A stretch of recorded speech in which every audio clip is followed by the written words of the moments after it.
नमस्कार, DV news में आपका स्वागत है। कहते हैं ना, किसी की लड़ाई में दूसरे को फायदा हो जाता है। कुछ ऐसा ही बांग्लादेश के साथ भी हुआ है। बांग्लादेश के हालात इस समय काफी खराब हैं।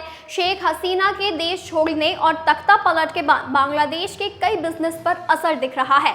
कई कारोबार लगभग ठप हो गए हैं, लेकिन बांग्लादेश का संकट भारत के लिए मुनाफा साबित हो रहा है। वहीं अब भारत की दुनिया में धाक भी जमेगी। चलिए जानते हैं कैसे। दरअसल बांग्लादेश की टेक्सटाइल इंडस्ट्री दुनिया की सबसे बड़ी इंडस्ट्रीज में से एक थी। यहाँ पर बने कपड़े भारत समेत दुनिया के कई देशों में एक्सपोर्ट किए जाते थे, लेकिन अब बांग्लादेश को उसी के चिराग से काफी नुकसान हो रहा है और भारत को फायदा।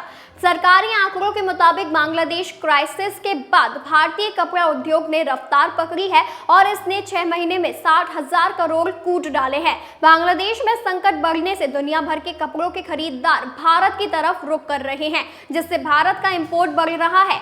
वाणिज्य मंत्रालय के आंकड़ों के मुताबिक ग्लोबल अनसर्टेनिटीज के बावजूद देश का कपड़ा एक्सपोर्ट चालू वित्त वर्ष 2024-25 में अप्रैल सितंबर के दौरान 8.5% से बढ़कर 7.5 अरब डॉलर यानी 60,000 करोड़ रुपए हो गया। आंकड़ों के मुताबिक सितंबर में भी रेडीमेड कपड़ों का निर्यात 17.3% बढ़कर 1.11 अरब डॉलर पहुंच गया है।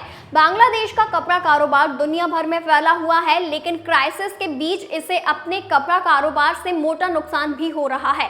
बीते आंकड़ों पर नजर डालें तो बांग्लादेश से हर महीने 3.5 से 3.8 अरब डॉलर का कपड़ा एक्सपोर्ट होता था। यूरोपियन संघ से लेकर यूके तक बांग्लादेश से कपड़े एक्सपोर्ट होते थे। बांग्लादेश संकट का सीधा फायदा भारत को हो रहा है। बीते 6 महीने की बात करें तो कपड़ा इंडस्ट्री से भारत को मोटा फायदा हुआ है। बांग्लादेश में बढ़ते संकट के चलते दुनिया भर के कारोबारी भारत में अपने ऑर्डर बढ़ा रहे हैं।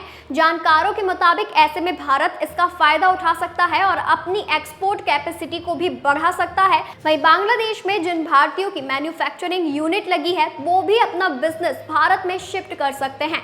इससे न सिर्फ भारत की कमाई बढ़ेगी, बल्कि देश में रोजगार के अवसर भी पैदा होंगे।